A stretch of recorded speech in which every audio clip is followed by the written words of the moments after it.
The flickering gaslight casts long skeletal shadows across the cobbled alley.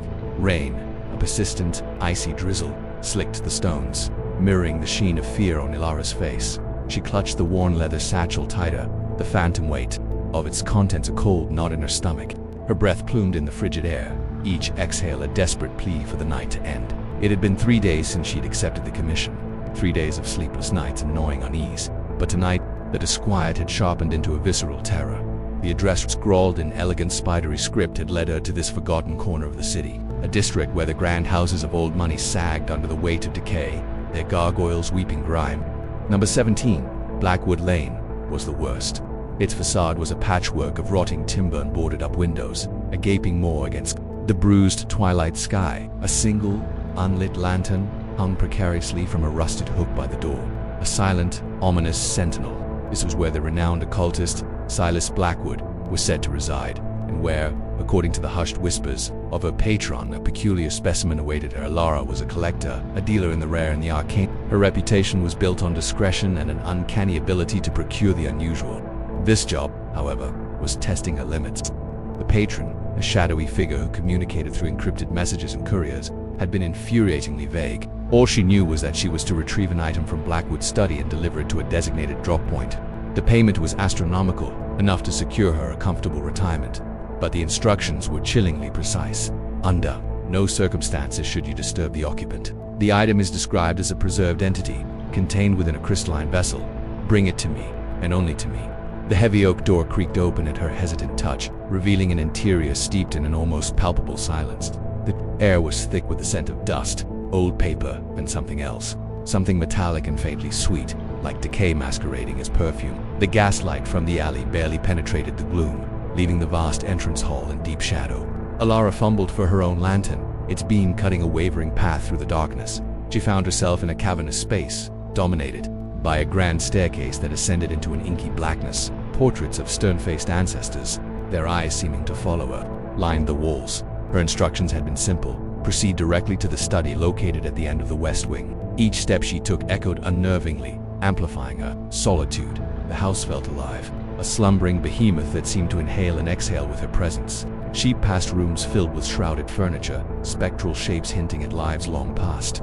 The west wing was colder, the air biting at her exposed skin. The study door was ajar, a sliver of dim light emanating from within. Elara paused, her heart hammering against her ribs like a trapped bird. She could hear it now, a faint, rhythmic humming, an almost imperceptible vibration that seemed to emanate from the very walls. Taking a deep breath, she pushed the door open further. The room was a testament to Blackwood's obsession. Shelves overflowed with ancient tomes, their spines cracked and brittle. Alchemical apparatus, tarnished and alien, cluttered the candles, long since burned out, stood in elaborate holders, their wax drippings like frozen tears. In the center of the room, bathed in the faint, phosphorescent glow of a single, unshielded lamp, was a large, ornate desk. And on that desk, precisely as described, sat a crystalline vessel that was roughly the size of a human head, crafted from what appeared to be flawless quartz. Within its translucent depths, suspended in a viscous amber fluid, was the entity. Elara's breath hitched. It wasn't an animal, nor was it anything she recognized from her extensive catalog of curiosities. It was a hand, a perfectly formed, exquisitely delicate human hand. Its skin pale and translucent, its fingers curled inward as if in perpetual agony or supplication. Tiny, almost invisible tendrils seemed to connect it to the surrounding fluid, pulsing with a faint, internal light. The humming intensified as she drew closer, a low thrum that resonated deep within her bones. Her patron's instructions echoed in her mind. Under no circumstances should you disturb the occupant. Elara scanned the room, her eyes darting into the shadows. Blackwood was nowhere to be seen. Perhaps he was out. Perhaps he was indisposed. The thought sent a fresh wave of dread through her. With trembling hands, she reached for the vessel. The quartz was unnaturally cold, radiating a frigid aura. As her fingers brushed against its surface, a jolt, not of electricity, but of something far more primal, coursed through her. The humming ceased abruptly, replaced by a sudden, deafening silence. And then, the hand moved. Not a twitch, not a tremor. It was a deliberate, uncoiling motion. The fingers straightened, extending with an unnerving grace. The thumb brushed against the inner wall of the vessel, a soft scrape that sounded like a shriek in the oppressive quiet. Elara recalled, her heart leaping into her throat. Panic seized her. This was no mere specimen, no inert curiosity. It was something else. She had to leave. Now, but as she turned to flee, a voice, dry and rustling like autumn leaves, echoed from the deepest shadow behind the desk. "Leaving so soon, my dear?" Elara froze. Slowly, she turned back. Silas Blackwood emerged from the darkness. He was a wraith of a man, his frame skeletal beneath a velvet robe that seemed to absorb the meager light. His face was a roadmap of wrinkles, his eyes sunken and burning with an unnerving intensity. But it was his hands that drew Elara's gaze. Both were gaunt, withered, and strangely incomplete. One was missing its thumb, the other its index finger. "You've come for my little acquisition," Blackwood croaked, his voice laced with a chilling amusement. "A fascinating piece, wouldn't you agree? A testament to the body's resilience, even in its absence." He gestured towards the hand. "In the vessel. A rather unfortunate accident. That, a collector's fervor gone awry. I sought to preserve it, of course, to study its unique properties. But it seems it has developed a mind of its own."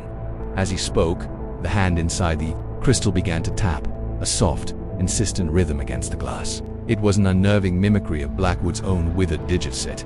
"It's alive," Elara stammered, her voice barely a whisper. Blackwood chuckled, a dry, rattling sound. "Alive, and very much attached to its former owner, or rather, what remains of him. It feels the connection. You see, the primal instinct to reunite." He stepped closer, his eyes fixed on Elara. "And now, it feels you." Elara's blood ran cold. She felt it too, a strange, almost irresistible pull from the vessel, a silent siren song emanating from the severed hand. The amber fluid within began to swirl, the internal light of the tendrils pulsing faster. "My patron," Elara began, her voice trembling. "They're expecting this. I have to deliver it." Blackwood's grin widened, revealing a set of yellow teeth. "Ah yes, the patron. A discerning individual, I'm sure. They believe they're purchasing a curiosity. They have no idea they're purchasing a puppet master." He looked at the hand again, a flicker of something akin to awe in his ancient eyes. "This hand, it craves more than preservation. It craves connection.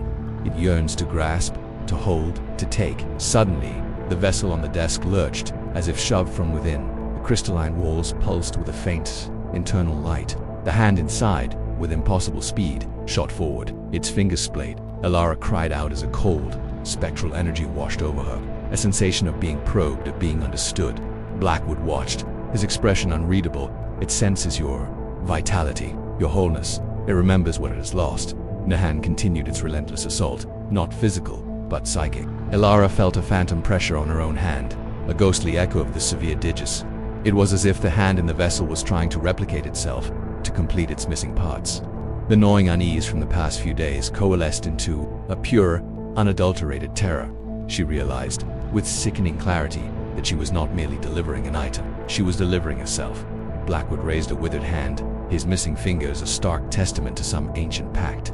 "My patron wishes for this to be delivered discreetly, and so it shall be. But I must warn you, my dear collector, some things, once awakened, refuse to be contained." As if on cue, the crystalline vessel began to crack. Not a shattering explosion, but a slow, agonizing web of fissures spreading across its surface. The amber fluid seeped out, pooling on the desk like viscous blood. The hand, free from its confines, writhed and contorted, its tendrils elongating, reaching. Elara stumbled back, tripping over a stack of books, felt the phantom grip on her own hand, tightened, an unbearable icy pressure. She felt a sickening sensation of being drained, of her own essence being siphoned away. She squeezed her eyes shut, praying for it to stop, for an escape that felt increasingly impossible. When she opened them, this study was bathed in an eerie phosphorescent light. The hand, now detached from the shattered vessel, lay on the desk, its fingers twitching. Blackwood was gone, vanished back into the shadows as if he had never been. And Elara, to her horror, saw that her own right hand, the one that had reached for the vessel, was now strangely numb, its color fading, its skin taking on a pale translucent hue. A single, almost invisible tendril, like a strand of moonlight, seemed to be extending from her fingertips, reaching towards the inert severed hand on the desk. The humming had returned, soft and seductive, and Elara knew, with a chilling certainty, that her collection had just acquired its most terrifying piece. The drop point would remain empty.